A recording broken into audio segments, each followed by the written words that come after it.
Good morning, boys and girls. Welcome to another episode of the Venture Talks podcast by Techcelerator.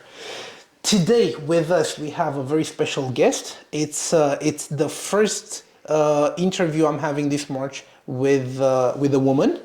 Marion, thank you so much for joining us. I hope you'll have a good time here. Thank you. Now, in order to begin, let's introduce you to our huge, immensely large audience. This is a show that I like to say nobody watches except for the right people. So for everybody looking at home or on your phones or listening to this while driving, Marion comes from a very interesting background in the sense that you started quite early. You spent some time in a short amount of time in academia. You dabbled in tech. Then you spent a lot of time on banking. And today we're having this conversation in our office in Bucharest, Romania, where you work for a very large bank that operates locally, and at the same time you're one of the founders and leaders of Women in Tech, which is a local chapter designed to bring more equality to the technology space. Absolutely. That's amazing. So let's talk about your upbringing a bit, because you were just telling me before we started rolling the tape about your multicultural background and family. Your name is Marion, the proper pronunciation in French, but your last name is Scottish. So let's talk about that a bit. Okay, so I met my husband in Paris, my future to be husband in Paris like more than 20 years ago. And actually he's French-Scottish. So his mom is a French and his dad is Scottish. He's a French from abroad. So he has been an expat with his family for all his life, basically. And he was in Paris like when we were 25. This is where we met. And so he being French Scottish, me being French, so together we got married. We have two kids that are now teenagers. Congratulations. 15 and 12 years old, one son and one daughter. And so this is yes, what we can call a multicultural family. That's really cool. So what made you relocate to Romania, first of all? His job at the beginning. So what is he doing? He's working for a big telecom company. Okay. Which shall remain nameless. With a nice collar. Look, I'll tell you this right off the bat. So in Techcelerator we don't take any sort of sponsorships, but this also means that we're free to mention any single brand that we like. We can plug friends who run companies there, so you can feel free to name anybody who you wish to name. Okay. Right? Yeah. Thank you. So basically, we were in Dubai just before to reach Romania. So we've been living in Dubai for almost 6 years, and at some point we wanted to leave Dubai because we thought that we wanted to educate our children somewhere else on the planet, because we think that there are a lot of richness everywhere, and we wanted to relocate to Europe as a first choice, let's say. And his previous boss, who were then in Romania, called him to offer him a position in Romania. And this is how we said yes without visiting, because we trusted him more than anything. And so this is how we arrived in Romania more than 9 years ago. That's really cool. Yeah, very cool. Look, obviously, so leaving the former boss aspect of it aside, Romania and France, they've had a long-standing relationship. Bucharest used to be called back in the day Little Paris or Tiny Paris. Romania is still considered a francophone country. We learn French starting with second grade. That's usually the primary secondary language in Romania, at least on paper. In reality, more people speak English than French in Romania as a second language, because we grew up watching TV and American movies. That's how I learned English, and I'm sure almost everybody. But it is interesting coming from Dubai because I've worked a lot with Middle Eastern countries and Middle Eastern companies. One of the companies I worked with and helped shape in some regards is a company called Bondi, which changes the way people travel in Saudi Arabia. What's notable about this company, besides the amazing product and team and documents they've managed to gain, is the fact that the solo founder is a woman, a Saudi national who studied abroad in travel, and up until a few years ago, domestic travel wasn't something well regarded by the Saudi culture. They've only now started their own national tourism industry, and they started showcasing more and more of the beautiful places in the country around the world. And it was really interesting to work for such a woman, such a strong, very young. She's I think 26 years old now. Really ambitious, incredibly smart, like a whip, very determined. But I also know the challenges that a personality like that and the mind like that faces in a country like Saudi Arabia, where up until recently it was forbidden for women to ride even bikes, let alone carry a driver's license. Right, so I know that Dubai is a different space altogether, and they have a different set of laws. The culture, however, is still prevalent that it isn't geared towards equality, although they have been making some progress. What was it like living there, and coming from such a libertarian country as France, and moving all over the world with your husband, being expats together, ending up in Dubai and then coming back to Romania. Can you tell us a bit about your experience in dealing with all of these? Absolutely. I have to admit that at the beginning it was very difficult because coming from Paris center, having a life without a car, just taking the metro, having a very vivid life with a very vivid and excellent professional life. Very wealthy, enriching professional life. I had a shock arriving in Dubai. Why? Because in Dubai you have almost 200 at that time, because basically it was like almost 15 years ago now. We had 200 nationalities. So talking about diversity, it was like the big jump. Right. Coming from a very, France, a very French, right. Very French way to live in Paris, multicultural, city with a lot of culture, a lot of history, and so on, a lot of diversity. And then I arrived in Dubai, and the diversity here, it was the nationalities, all the cultures that were in the same city. I had one neighbor that was South African, married with a Swedish woman, and the other side I had Armenian people. So true melting pot. Yes, exactly. So it was difficult somehow to find myself. Who am I? A lot of questions arise. Who am I? Me, coming from Paris, here in this world, completely artificial. Dubai is made of a lot of water and electricity that are absolutely not naturally here. And just to understand what is going on here, because here we are in the Middle East, we are in a Muslim country with a Muslim culture that is welcoming us, and only 5% of the population is from the country, from Emirati people, and 95% are from abroad. A lot expats. Of Indian expats, yes, from India, from Pakistan, from Philippines, from Europe, a little bit US, South African, a bit of Australian, and so on. And from the Middle East as well. So very intense multicultural life to identify. So how can I behave with this kind of culture? You need to always adjust because you don't know, and you need to find yourself. And for me, traveling and living abroad has been the best way to mirror myself. Who am I with my culture, my background, when I'm meeting new culture, new people, new history. So That's very interesting, and I would like to unpack that a bit further because one thing that I've said, including on this podcast, is that if it were up to me, let's say I'm President God or whatever all-powerful being for a day, one of the things that I would change would be I would make traveling as an expat mandatory for everybody who turned 18.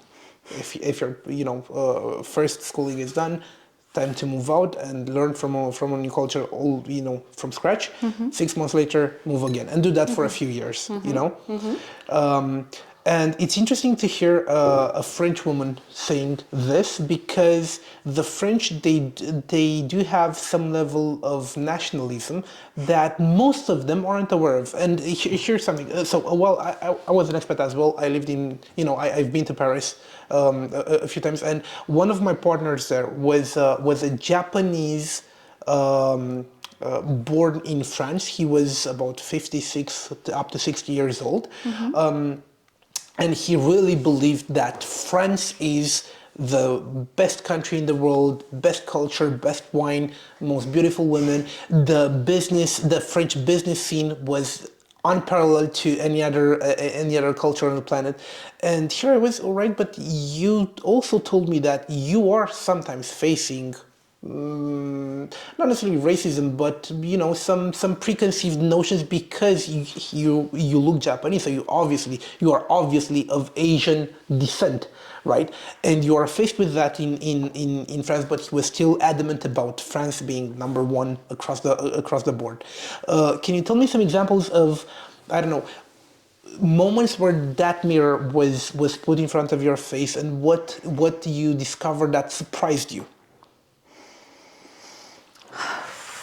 I discovered a lot of bias that I had, and it was very interesting because I was like, okay, evolving and being surprised. I don't have any specific examples that comes to my mind right now, but what I can say is that I was adapting a lot all the time, adapting and not to be perceived. Also, because perception, we sometimes, but we just act naturally and we don't think about potential perception. But I mean, when you are traveling and meeting other culture and so on, I mean, it's important also to be conscious, to be aware of your own bias or own way of, because sometimes, yes, some of our behaviors can be shocking for others, can be offending, or can be funny, but you don't understand why it's funny. And so, yes, all these things were very interesting, but to be more humble also, to be more cautious and more observing and listening and to better understand. I think this, however, based on my personal bias and personal experience, I do have a little bit of a problem with the term cautious. And here's what I mean by this. Because when it comes to interacting with people from very diverse backgrounds, regardless of political affiliation, nationality, religious creed, or anything like that,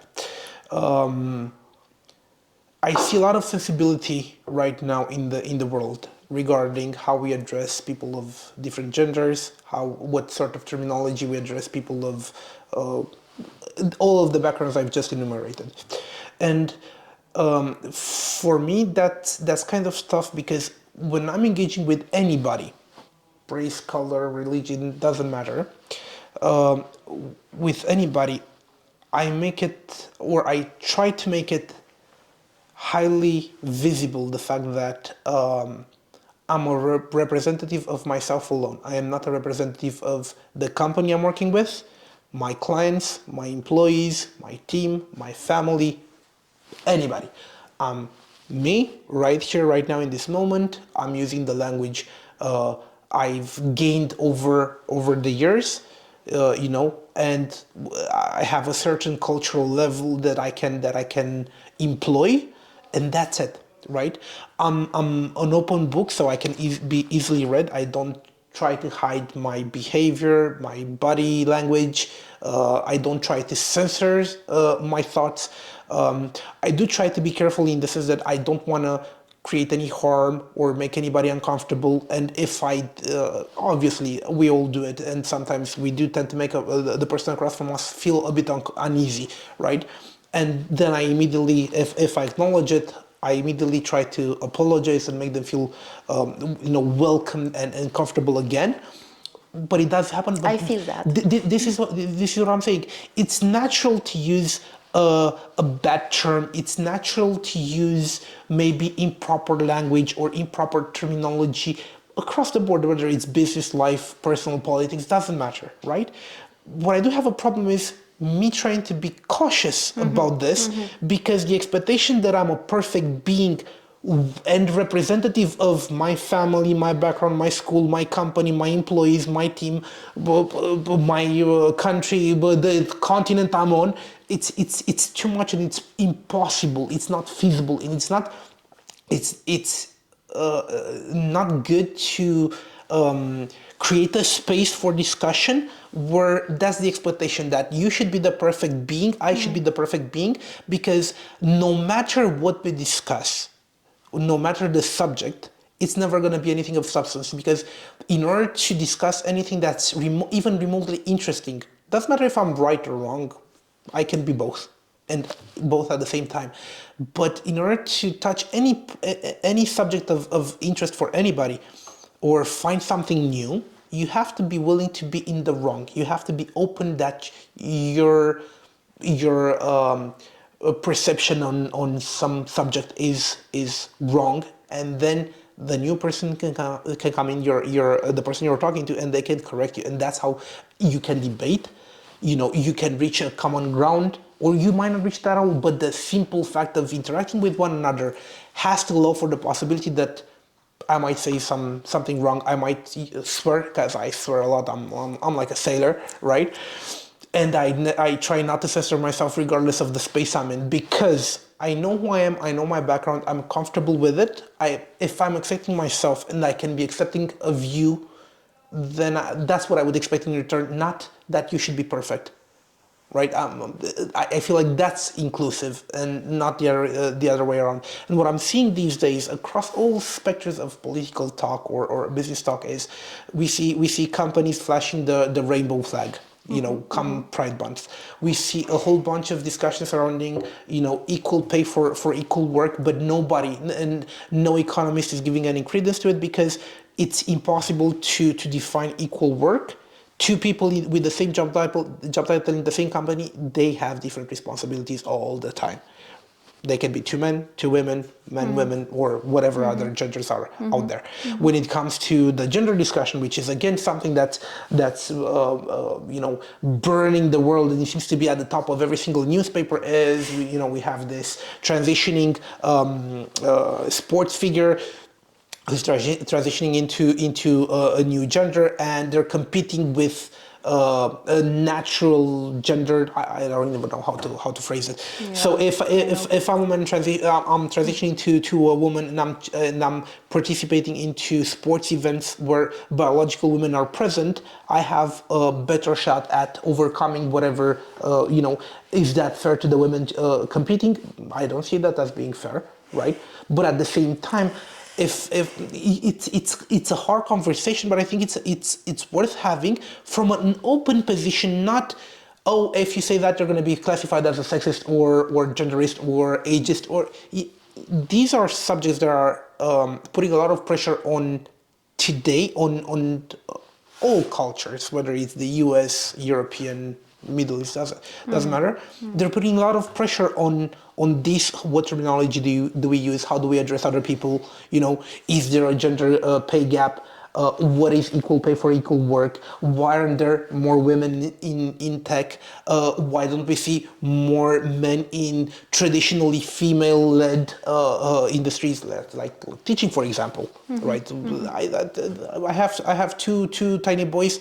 They go to a private kindergarten. Not a single male employee. Right? So why? Exactly. Like why? Why? When it comes to women in tech, I've had some really interesting. Just please. About cautious, because yes, this is a word that is indeed very interesting to analyze. And why did I use it? Because for me here, cautious, what does it mean? It means respect and homework. In the sense Why would of... that mean cautious? I love respect and homework. I love that. But so why maybe cautious? it's because it's not my language, my native language, Okay. English. Okay, and in French I would have said prudent or It still means the same careful thing. or No, careful. no, You know, it means the same thing, but yeah. prudent. It's not the same. Cautious, it's not like the same. there is a I get what danger. you're saying. There is a danger. Cautious, there is a danger. Prudent, it's more like careful. Right. So careful, to be careful, just for respect, just to be on the table, and to do your homework, because of course, and you do it perfectly, basically, because so this is it. So just studying, knowing better. Okay, so tomorrow I will go to a meeting, because in business it was very interesting to work in the region, because I was interacting with a lot of culture from different countries, and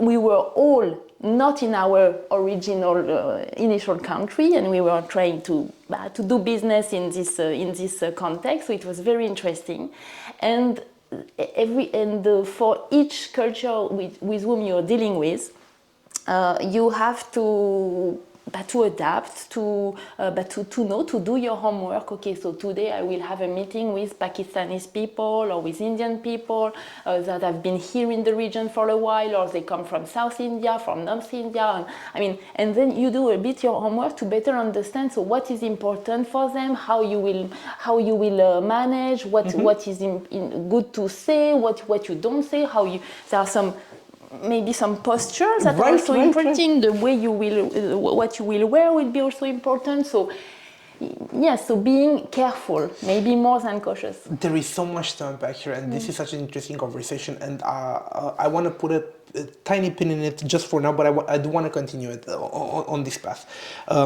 I want to put a pin in it because I still want to talk about your background a little bit, because you come from banking, which is a sector that's very near and dear to me. We're seeing a lot of current events that are happening in it right now. The fall of San Francisco Bank, the Fed stepping in order to make sure that there is not a bank run on the entire financial sector in the US, which is, I think, the proper move. But at the same time, I can't help but sense that you stepped in because you had to, because not necessarily because it's the right thing to do, but what would really happen if there is a bank run? Because based on every single assessment, there's 93% of all of the money put into circulation doesn't really exist in real life. So it's not paper currency, right? So it is an interesting factor to think about it, right? And a little bit about myself. I've worked with fintechs in the past. I've also built a fintech that also dabbled with cryptocurrencies. We've built payment processors for cryptocurrencies. So my instinct was, oh, no worries. So we can just take out all the fiat and push it into cryptocurrencies. But at the same time, we're at the actually not the advent. We're post the advent of the scandal with I'm not sure if you so you know what I'm talking about. Yeah.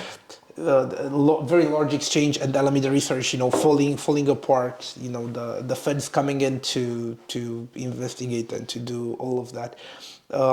I can't help but feel that even if we're doing a lot of innovation in this sector, even if fintech is still very much a space that's ripe for disruption, is it possible that it's all smoke? Bottom line, fundamentally, the whole financial sector is essentially, a house of cards. I can't help escape this feeling that the future will tell. The future will tell? Yeah. On my side, so more than in the banking industry. Before that, let's start with actually what made you go into banking? Because you have a plethora of experience in banking. Very interesting question. Actually, so when we arrived in Bucharest, so at the beginning I stopped working because I wanted just to have a break, because I worked a lot in the Middle East, and as the competition was very high in the Middle East, because basically when you are in Dubai, you are working with European, I mean West and East and West, and the competition is very high. I mean, because when you go for an offer, you know that companies from India will do an offer, Philippines will do an offer. I mean, and this is real and very hard competition. Taking into account that our level of pricing in France, because I was representing basically companies from France, was higher. And so it was it was a very interesting fight on the market to level up on all our all the advantages, the expertise, and so on. So when we arrived in Romania, I said, okay, no, now I will have a break, because I just want to, just to understand where I am again, so observe and so on. My kids were 3 and 6, so I wanted also to spend more time with them and make sure that they will adapt, because they were used to live basically on the beach, because in Dubai we have this chance to be on the beach. And so we adapted, and then I looked at the job market, and I saw BA, so business analyst, developer, and all IT project manager, and all the positions were related to IT. And I was coming from, initially, my first job was webmaster in 98. I remember the days. When it was like a new fancy position to be a webmaster. That basically meant everything having to do with the website. Yes, that means exactly. Everything. Yes, yeah. So writing code, updating everything. I mean, at that time it was very important. I mean, it was the beginning and so on. But then I moved to partnerships, communications, and in Dubai I did business development, basically, which involved partnerships and communications, of course. So when I arrived, I looked at the job market, IT, and I understood so quite fast that I was in an IT world, and if I wanted to find some space for me, I should move and learn and do my homework to be ready to do some project management or business analysis in IT. I looked at the market, I looked at the job position, I got e-learning, I got back to studies and so on. And I found this position at Société Générale, so for the IT, for financial markets activities. So basically, I started in a team that was building websites, marketing websites for financial products. So this is how I started, I started at the GSC, so here in Romania. So I started as like the bridge also between French teams and business and the Romanian team.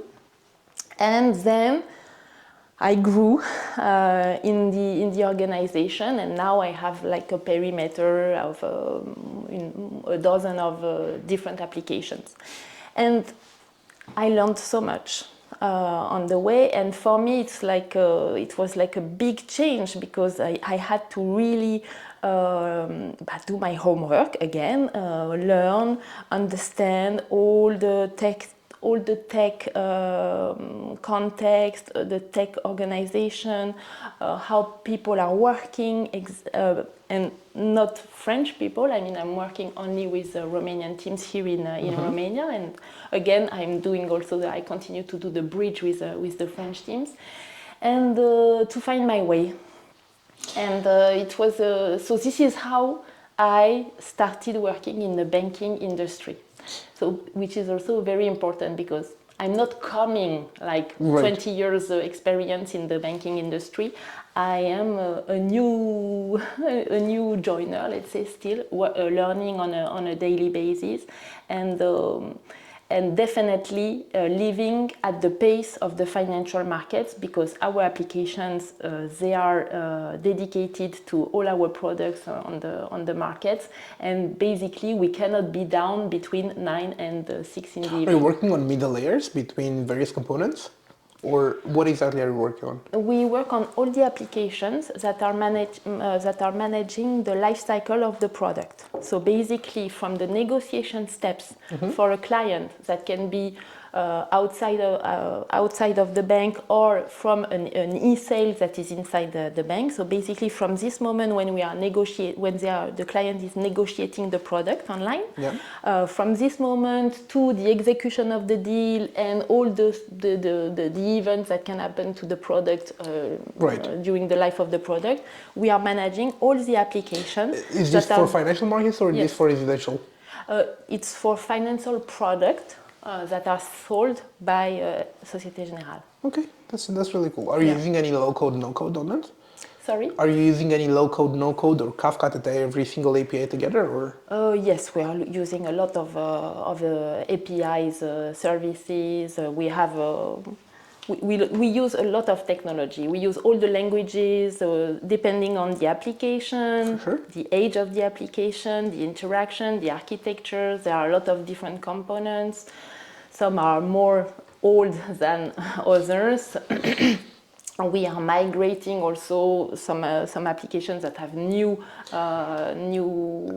technologies to replace. That's really cool, because look, even here we have something interesting, because what you're describing is essentially what me and some friends like to call the god of the gaps. So from an organizational point of view, you've entered into a local Romanian dev team, right, that needed a bridge with their counterparts in France.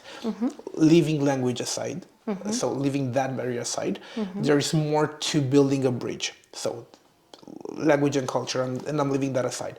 But there is various processes, business operations, but various technologies that are radically different, right? Not to mention technology, how you manage the actual development, right? So in Romania, we tend to be more impressed with Scrum, for example. In France, it's a bit more waterfall, right? In terms of how you manage that, and it's such an interesting problem to tackle and to factor in every single stakeholder, every single component. It's fascinating. And at the same time, guys, we're talking about banking, which our audience knows my preference for it, and how one of the reasons I like to say that banking is still ripe for disruption is because most of the financial institutions, right, the very large banks, they're working still on very antiquated systems that are built on even AS400, the old operating system from IBM, which is impossible to scale, absolutely impossible to scale. So you need a ton of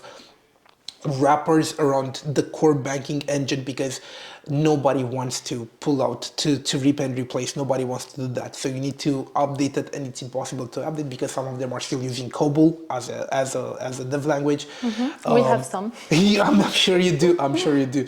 So then we've got players like FinTech OS, we've got players like FlowX, and a whole bunch of other fintechs, who are putting wrappers on top of it, enabling dev teams to develop on top of it, using it as a middle layer, or go with the low code, no code front end generation, and have like a shop where you can buy. All right, so I need origination, I need a login, I need a simple process for, let's say, mortgage lending.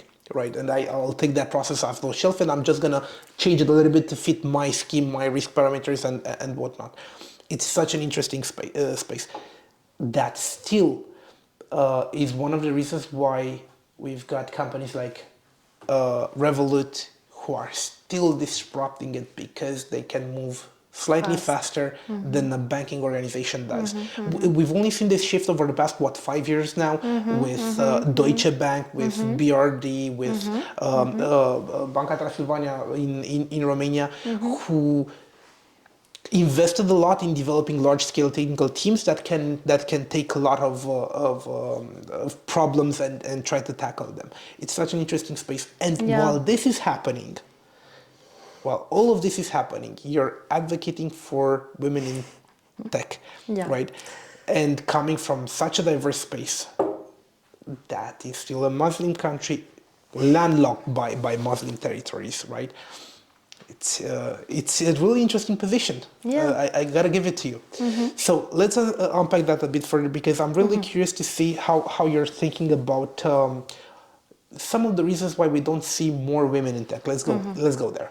So first, in Romania, we are quite good in Europe. The level is very good in when we talk about. If we take the figures that we have, I did not check all the methodology behind. I don't know if it's possible. Take reported numbers if that's the best we Yeah, have. so we have, yes, so the numbers are good. So we have like in studies, we have 40% of women that are in STEM studies, so science, technology, engineering topics, so and math, and then it falls down to 26% in ICT professionals. So there is a gap, but still in Europe we are at the third place, the third rank regarding the place of females in studies and then in the ICT world. So it's good and it reflects the reality. To be honest, in my teams we are 50-50, I mean 50-50 globally, maybe 45-55. Depends on the months, on the years, because there is some movement, and globally in the company as well. So maybe it does not reflect the whole reality. It depends also on the companies, if they are if they are local, international, if they are international, from which country, which continent they are from, because there is also we can also observe some differences. I know that some American companies have less women also here in Romania, and in the US it is they have a lot of the biggest gap maybe. It's very important. They don't have, and they are really fighting for that.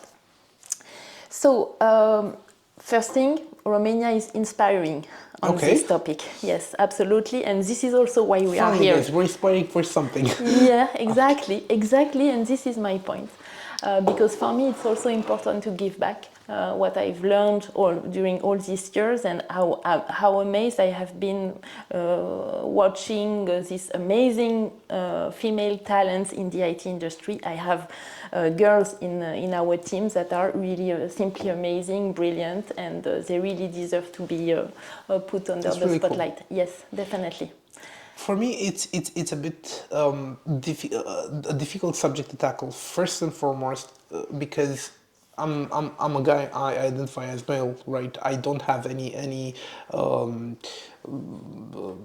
lack of clarity over how I define, how I look at myself, and how I define myself. But that being said, I tend to believe that because of that and because of my background, I might have some bias when looking at this problem.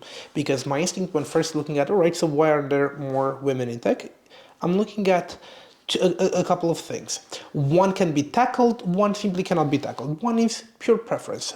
Women tend to be more agreeable, if I am to quote Dr. Peterson, for example. They tend to be more agreeable, and they simply prefer, some of them prefer other spaces, other verticals, other industries, and whatever. But why? And this brings me to the subject that we can tackle, and the next one is education, because from an early age, women tend to be pushed towards more humanist type of education, and men tend to be pushed by their parents and by their culture more towards real profiles. I'm not sure if it translates well, towards math, engineering, right? There is an innate personal preference, and I'm seeing this especially in kids. I have, so my 3-year-old son and his cousin, the daughter of my sister, are exactly the same age. They're like a month apart, right? And I'm already seeing, without being pushed by their parents or influenced by TV because they have no screen time, without that, they simply prefer to prefer other things. The niece, is more engaged when it comes to playing with other kids or animals or brightly colored toys. My son, he tends to be more engaged when he's playing with things that he can take apart, put back together in different ways. So there's already a native preference I'm seeing right there, right? But that's only a tiny component of the whole pie, and I'm not seeing too much. Another example is the type of educational programs that are inspiring to women, and what I'm not seeing a ton of, and I think it would maybe help bridge the gap, is examples of women leaders from whatever industry they're coming from, advocating and creating programs where more female students can join and develop their skills, right? So, for example, I've met one of the best engineers, smartest engineers I've met in my whole entire life was a woman. Man, she kicked my ass Was it 7 ways to Sundays. And one thing that she was doing is she started opening a school, not just for girls, right? But she opened the school because she wanted to bring technology, make it understandable for a very early age, like kids age 5 and up, right? Yes, so this is basically what we do at Women in Tech globally. So this is one of the pillars of the activities of the initiatives, education. And the idea is really to go to schools to propose programs to come as women, because it's true, role models are very important. Yes. And it will remain as an impression in the brain, and just with this it breaks a bias. Okay, from the beginning. So because basically what we do also during this educational program, we deconstruct a bit the bias with the kids, with the teenagers, globally. So, for example, in Romania, we are working right now, we are preparing an educational program that we will start to deploy in the next month, in April. And this is the first part, is doing like a game, an exercise with the teenagers to break a bit the bias, the Tell gender us more about bias. this program exactly. Yeah. Let's plug it, so the couple of people who are watching the show, they can maybe you'll inspire somebody, right? Yes. So tell us everything about the program. Hopefully. So this program, so we will start we will intervene in a selection of schools that are not so well equipped, let's say, with technology programs or technology intervention. So this is the idea, is to how did it start? So we were thinking at the beginning about a program that would explain to the teenagers what is an IT team, how does it work, who is in the team. So who is the developer, what does he do, what kind of skills should he have or she. Who is the BA? There's some guys right there. Yeah. Who is the BA? Who is the project manager? Who is the product owner? How does it work? What kind of skills are important for the BA? And you, who are you? What do you want to do? Are you good? Do you want to do something that is related to communication more, to interaction with people, or are you more introvert and you want to stay alone, focusing on your activity? And then just to show the kids or teenagers that an IT team is full of diversity, a lot of skills that are complementary. Who can join the program? So who can be part of the audience? The audience will be teenagers, so like high schools, like when they are 15, between 14 and 16, right. Because this is when they start to first understand that there is a world around, and that they have a future in this world, and they have to find their place. And they start asking themselves, okay, what will I do with what will I study, what do I like, and so on. So this is the target audience. So we'll go to school with the t-shirt, and we will explain. So what is an IT team? So it started with this idea of the IT team so that they understand what is behind. And we met 6 months ago. We met a young woman, 17 years old, scientific. She built herself an air monitoring station. Oh, that's so cool. Yeah, very cool. That is measuring different parameters in the air. Okay, like pollution, pressure. I mean, there are 4 or 5 different indicators. And it's connected to a server, of course, where the data are sent on a daily basis, and where it's possible to analyze, produce statistics, and so on. That's really cool. So we met her. Georgiana and Julia in the team met her, and they started also to think about a program with her, as she's like in the target, let's say, just at the she will go and do her studies in 1 year, and they thought, okay, so you have this air monitoring system, we will use it as a handy workshop with the kids to go one step further, not only to describe what is happening in the IT really team, dig into it. Yes, so first we will rebuild the air monitoring system.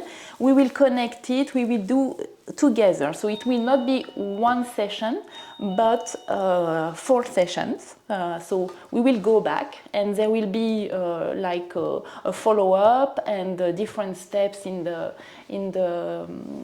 learnings and in the awareness of what is a scientific linked to IT project, how does it work, and how to make the most of it, and how to present it, because the idea is also to teach some skills, and we have also the public speaking skills that will be a part of the. I love just how much passion you have talking about this particular subject, because your whole face lighted up when you started mentioning, you know, the girl and her sensor. It's such a thing of beauty. Yeah.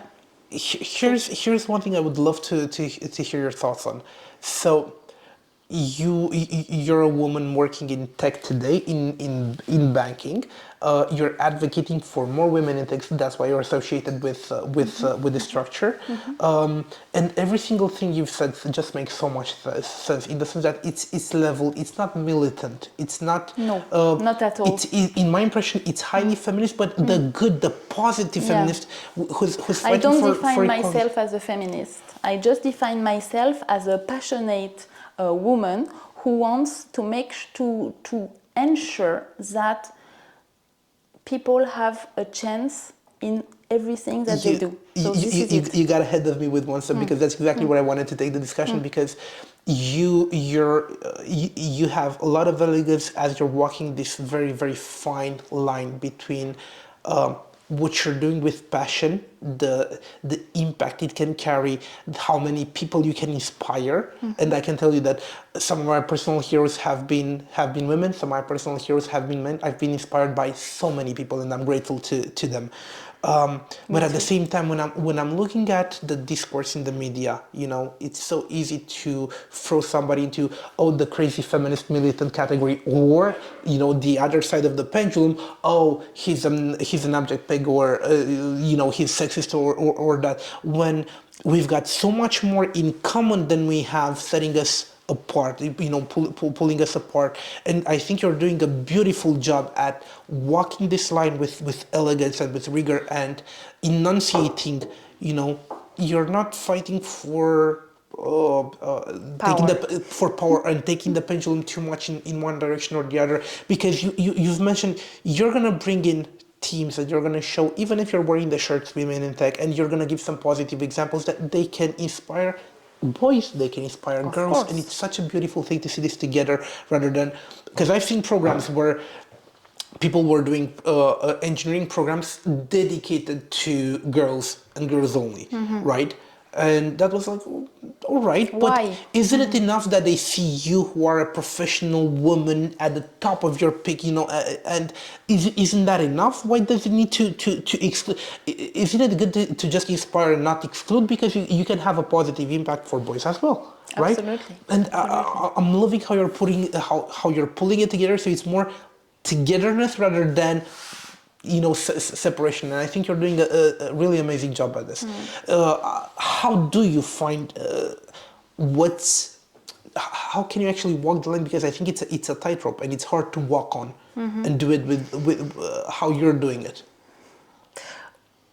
By advocating diversity, not female or male. I mean diversity in general. because I am a product of diversity. I mean, I've lived the last 15 years abroad in a diverse world. I want to get more, and here's why I want to get more, because diversity has been associated with, it's a powerful word that started as a very positive thing, and in today's landscape it's becoming something else. So diversity right now means special seating for, you know, safe zones. It means a certain percentage of the company or of the board has to be of color, of religion, of sex, right? Diversity today, as it's promoted in various political agendas, means something else than what you're talking about. So I don't want that. No. So very good point, because one of the words that I use the most now is not necessarily diversity, is hybridization. Oh, I love that. Yes. Let's define that. So yes. Go with that. And so it's a movement that has been that started, I mean, a long time ago, but more recently that is really advocated by one philosopher in France, Gabrielle Alpern. So she's a philosopher in France, and she intervenes in a lot of companies, debates, events, and so on. She has written different books about it, and she's really explaining how hybridization is everywhere. It's here today in our discussion. It's at work. How do we hybrid people from different contexts, from different backgrounds? So how it is important also, and we can see that also in tech today. I mean, how many women in Romania do not necessarily have a technical background, but they are working in tech and they are doing a brilliant job as product manager, as support analyst, as QA, because they just started, they wanted to join. And this is also one of our objectives, is to bring more, because there is a lot of, we have a lot of position on the job market. This is a struggle for everyone. We are all fighting for talents to hire people on our project and so on. So it's important also to support. There is not enough schools, there is not enough training centers and so on. So we need also to onboard and to accept some people that are not really fitting when we look at the job description and the CV, and the background. Okay, so it's not fitting, but we give a chance to mindset, because mindset is very important. And this is also let's say the basis of hybridization. It's the mindset of the people that will hybrid together. And so for me, this is it. This is just giving space to something that is different way of thinking, different way of working, of different ways about origins and so on, just to produce something new. There's so much to unpack here. I don't even know if we have time, but I'm gonna try to keep it brief. But there's so much beauty in what you've just described, and I'm gonna take them one at a time. So number one, you've mentioned even QA. And one thought I was having, and I was discussing this with a bunch of friends of mine, is I've seen a path that some women go through, because when they first engage with code, with actual code, it's scary. Regardless of gender, it's fucking scary to look at the code. It's a foreign language. You can't make sense heads or tails of it, right? But I've seen this career journey or path, if you will, where women are entering QA teams. They get more comfortable. You know, they hear the terminology even in the space, because it's open offices everywhere, right? Even agility organization, exactly. And so on. But leaving the agility organization, PM, all of that aside, just tech alone, which at first contact is super scary. It's alien math, right? For everybody involved, unless you have a beautiful mind. Unless you're that, it's really scary. But simply being in the room and hearing stuff over and over again, it tends not to be scary anymore, right? Absolutely. So even if the new was scary, since it's no longer new, it's less scary. You gain a different appreciation of it, and slowly and surely, I've seen so many women transition from QA teams into dev teams, and then DevOps, and really complicated, stuff. And I'm wondering if we could tackle something like this in terms of education, right? So look, I get it. Engineering is scary for you, no problem. Here's an engineering side role or a position that you could engage with, where you can be trained through repetition, pure repetition, attention to detail. I haven't met any woman that didn't have more attention to detail than me. So I'm a real mess. Every single woman in my life is more attentive to anything and has a different level of observation than me, much more than I do. Right, so let's start with that. Do a little bit of QA for a few months, get more familiar and comfortable, because I think it's important to be comfortable when tackling something like this, and then maybe it's not so scary anymore. Absolutely. Right? For me, QA is the small door.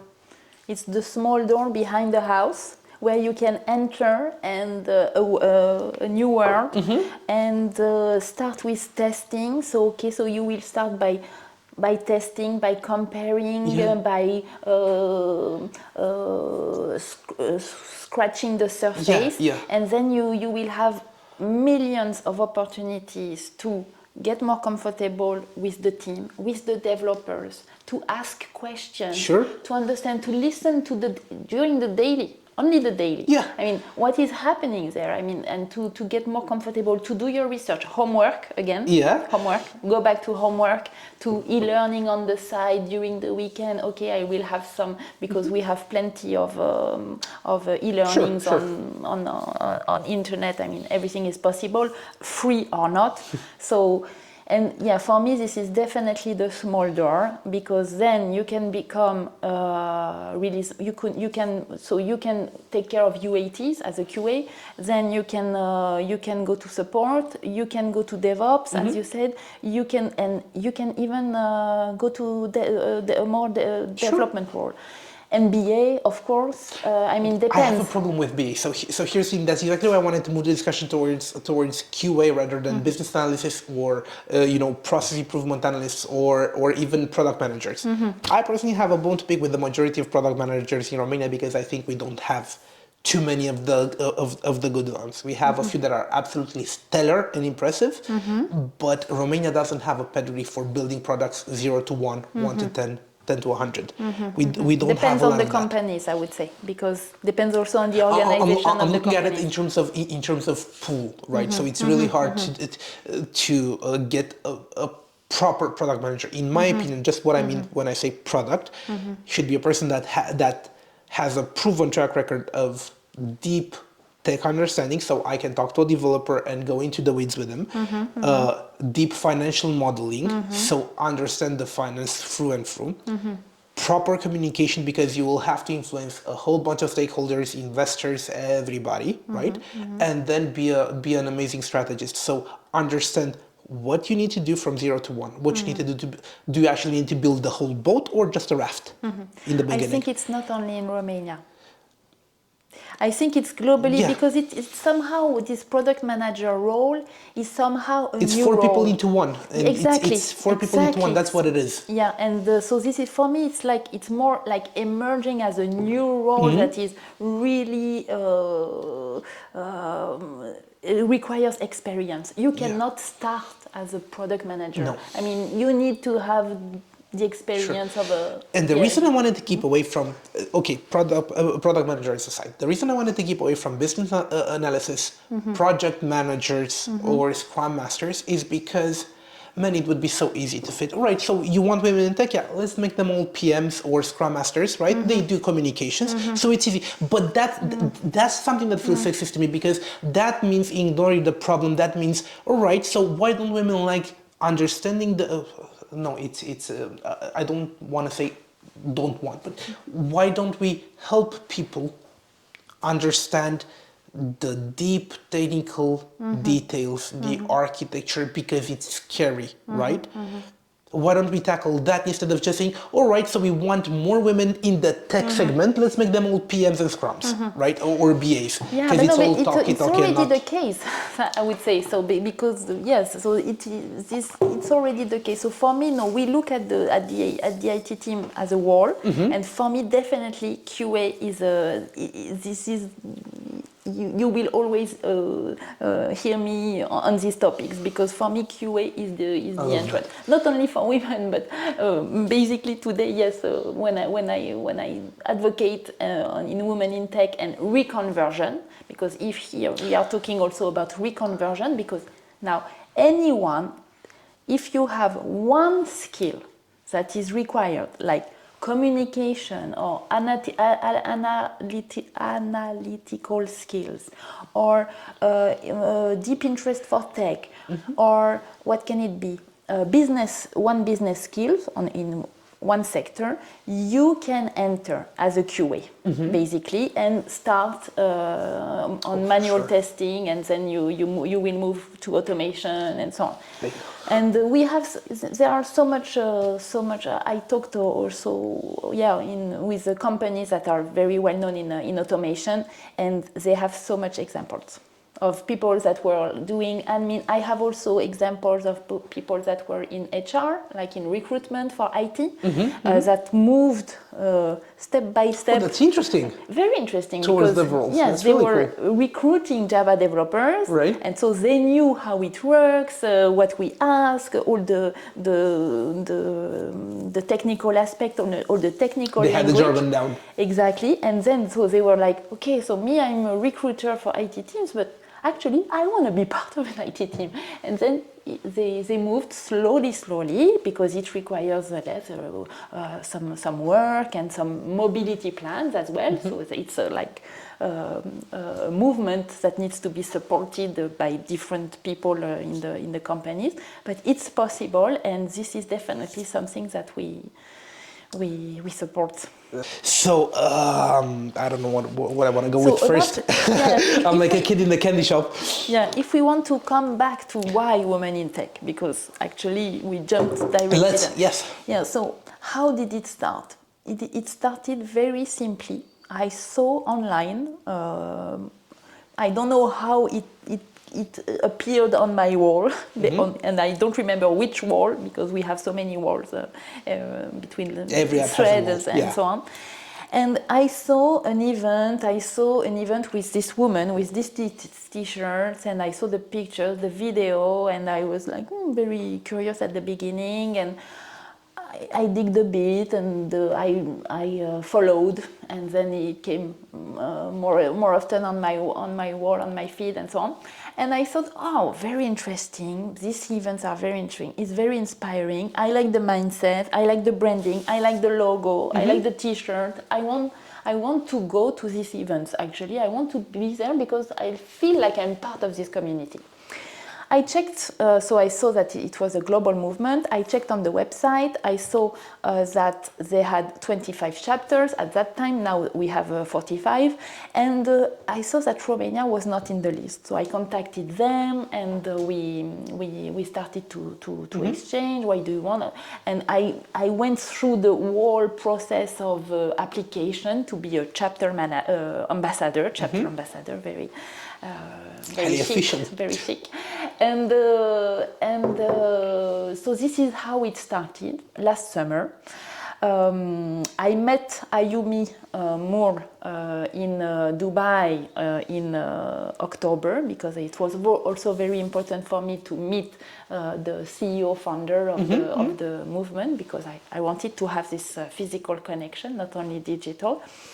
And we started with, I gathered a team, basically from people with whom I've been working with. So we are very SG stamped, but cool. At the same time, we know very well each other, we trust each other, and we share the same values. And we are friends before everything. And so this is how it started. So we started online, and then we built a program. We kicked off officially, physically in an event in January, and now we have a calendar of events, and we try to tackle different topics, educational programs, events, events dedicated to reconversion. So, for example, so to highlight also entrepreneurs, so women in tech in startups. It's also very important because for me they are also we cover. I mean, it's a community that is made of all the women in tech. So from QA to developer, BA, startupper, entrepreneur. Teacher, technology teacher. Sure. I mean, we are all sharing this word, and we all have a role in this community. So tomorrow, for example, we have an event online with Alexandra Wojna from Motum, Hello Motum. So she will present the applications that they have worked on, and we'll have a discussion about how to start a startup and all the challenges she faced and so on. So it will be very interesting, very young and fresh and interesting. And next week we'll have an event about business analyst role. So here we welcome students or QAs, supports that are already IT people or non-IT professionals that wants to reconvert, and the students that are studying in cybernetics, mathematics, informatics, and so on, that are asking themselves what they want to do. So here we will present the role of business analyst. What does it mean? What is the difference with product owner, product manager, and what is the daily life, what are the salaries, what are the skills, that's so on. Good to bring so much visibility and let's not even call it inspiration, it's just visibility, understanding what's out there as an option for you further down the road. That's incredible. And look, I have a confession to make, especially when it comes about the brand Women in Tech, because I first engaged with this with the naming of it a while back, and my first thought and instinct, and I know it's coming from a biased place, and I thought with it was, oh please let it not be another all women thing, because I've seen all women VC fail, not because they were women, because the investment thesis they've presented to investors and then the startups they were trying to recruit was all female. So we're an all female team, we're going to invest in all female teams, right? And it failed, right? Not because of the female aspect, because the investment thesis was just unbalanced and wrong. I've seen businesses go like, we're going to be all female, the management team is going to be full female, and we're only going to raise cash from female VCs. And I've seen them fail as well, right? But at the same time, there's this, because all female whatever is militant, it's fighting for power, and it's doomed to fail regardless of it's female or male. I think fighting for power like that is not, because you're losing substance. What is the value you're creating, for whom? You know, it's lacking some personal elements. But then I scratched the surface and I found out just how well balanced the movement Women in Tech was, and just how much focus they were putting on education and proper education, inspiration, and they weren't being exclusive, but they were being inclusive. They were about bringing people together, and talking to you has been an absolute breath of fresh air, and thank you for educating me. And what did you call it? Not diversifying, was hybridization. Hybrid. I don't know how to translate it really in English. Hybridization. I don't know, but yeah, in French we call it hybridization, and this is definitely my inspiration. I think that's absolutely right on the money, because it's look, I've had discussions with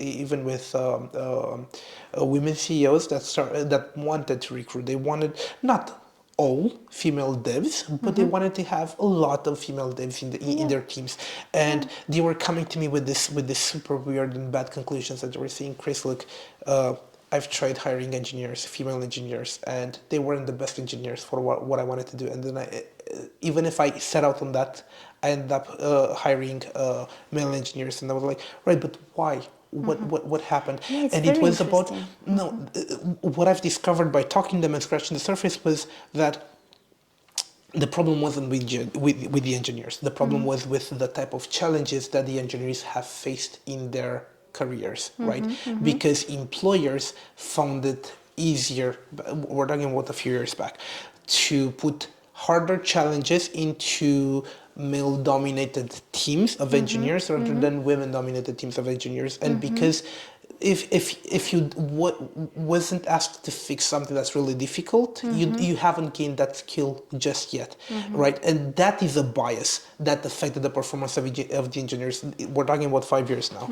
Today, what we're seeing again is more and more inclusion, and I'm again happy to state that the most talented non-autistic engineer I've ever met in my life was a woman that blew my mind.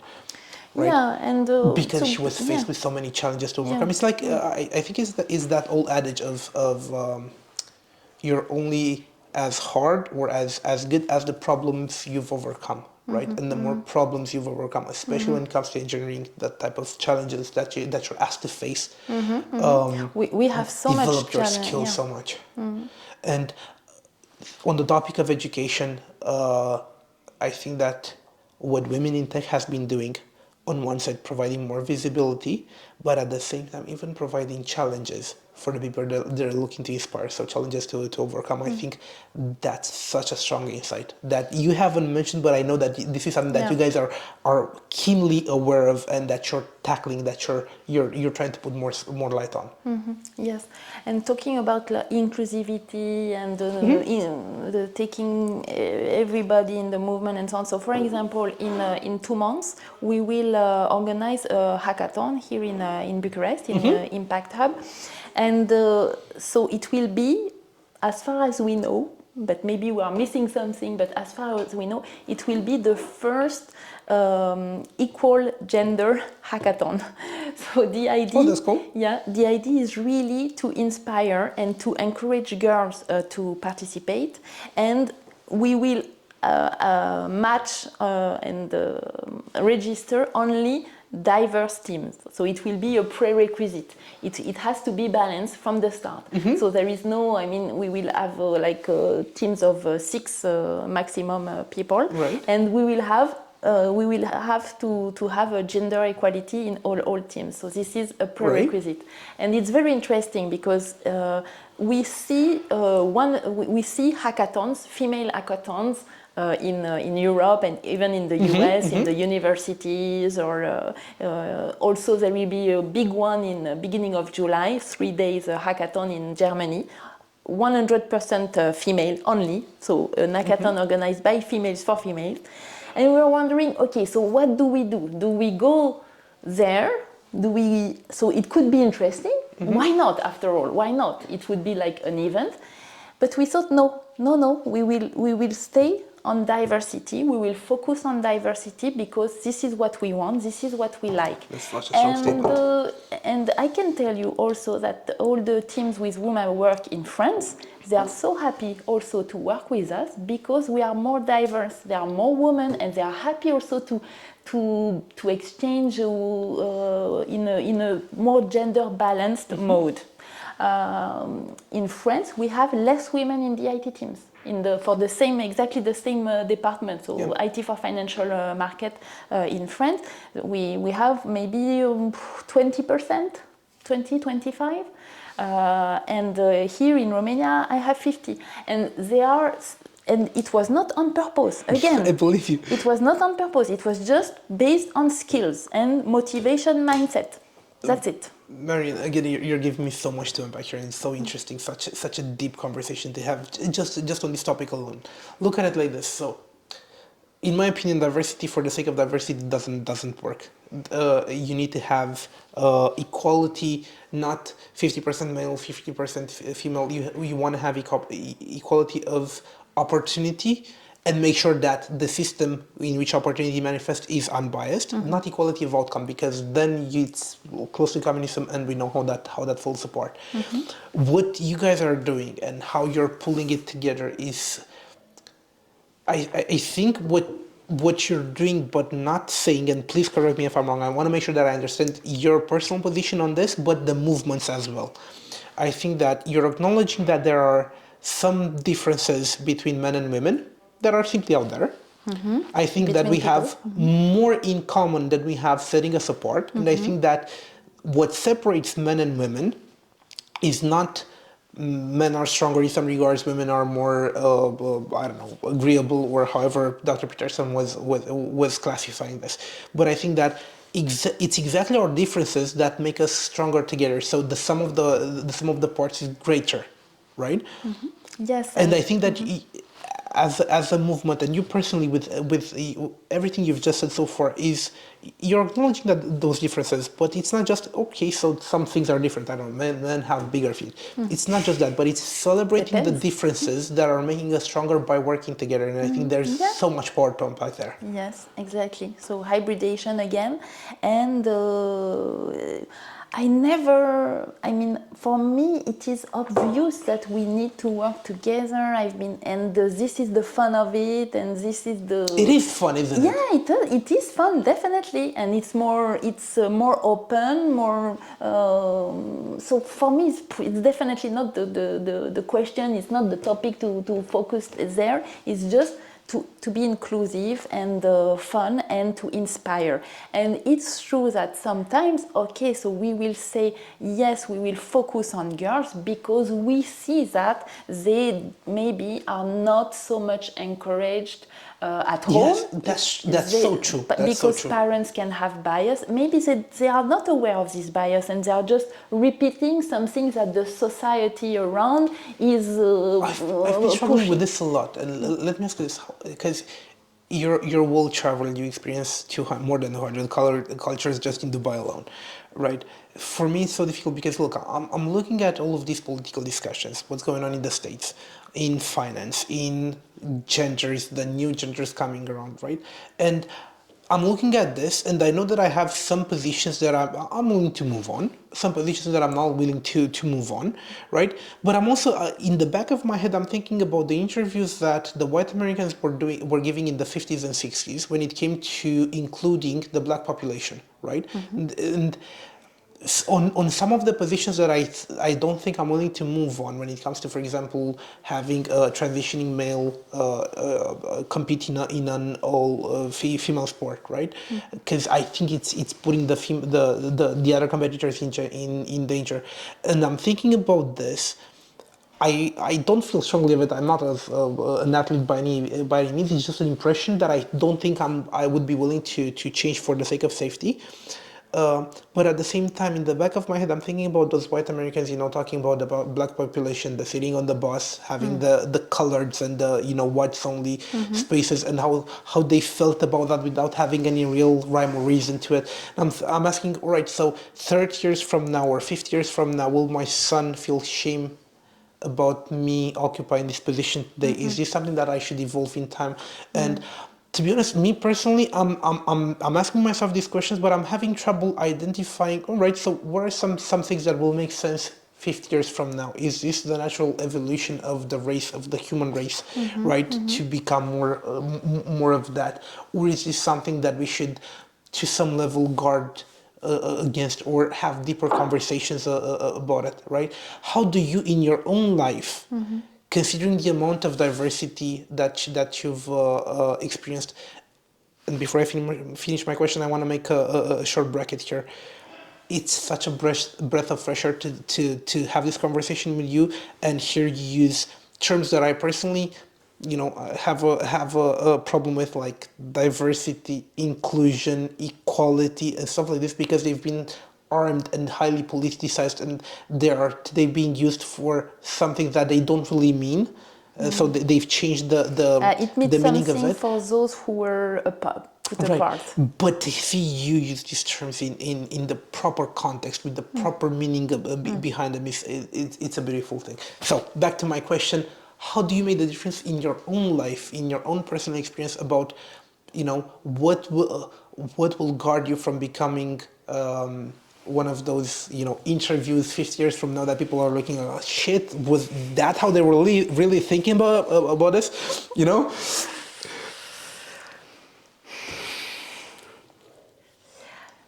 I just pursue what I believe in,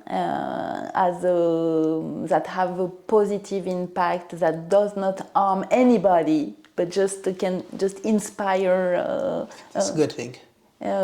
Just inspire and just try to inspire and. It actually makes sense. You don't have that as being like the what do you call it, the litmus test. Hey, is it gonna hurt? The litmus test. Hey, is it gonna hurt anybody? Yeah. Then it's the wrong position. If it's not gonna hurt anybody, sure, keep your position. Yeah, exactly. I think that's a good one. Yeah, yeah. It's because in my case, the way we do it, the way we think of it, the way we give it, we give time to it with the team, with the movement, and the fact that we share it also at international level. I mean, the power of it. Every month we have this meeting with the 45 chapters leaders online, so you can imagine. Yeah. We opened recently Women in Tech Afghanistan. It was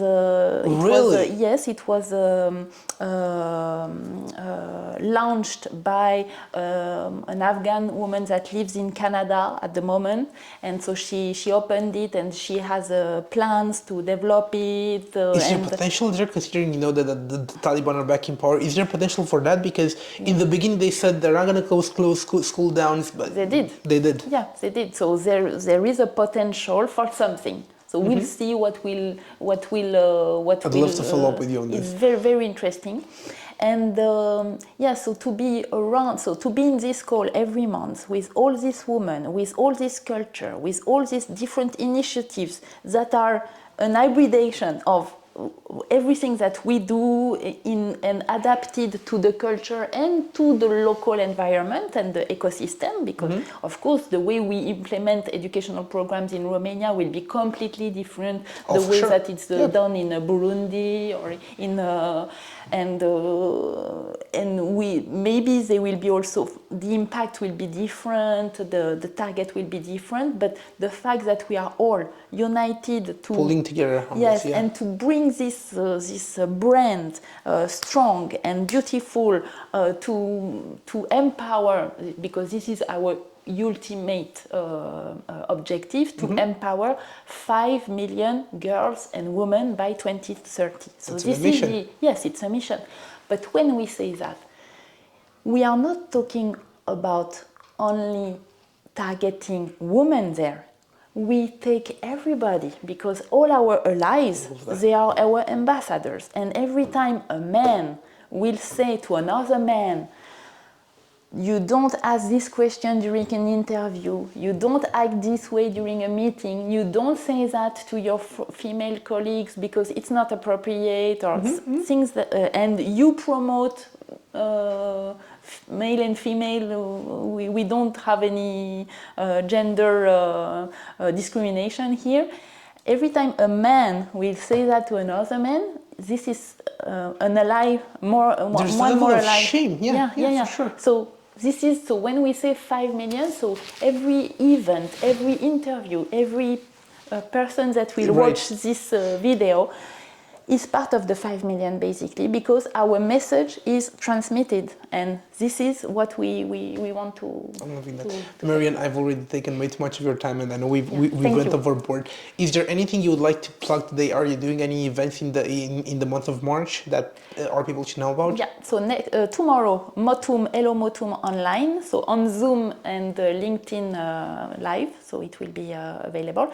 But I don't know when this. Probably in a couple of days. So not tomorrow. But it will be in replay on our YouTube channel. And then next week at Deutsche Bank location in Pipera, we'll have the Make It Your Own Way. So this is a series of events on the role in the IT team. So special business analyst next week on Thursday. And then we will do another Make It Your Own Way on either developer or cloud engineer, because we were thinking cloud engineer is quite trendy at the moment, so we were thinking that it could be a very good idea, and we have some brilliant women that can talk about this in this event.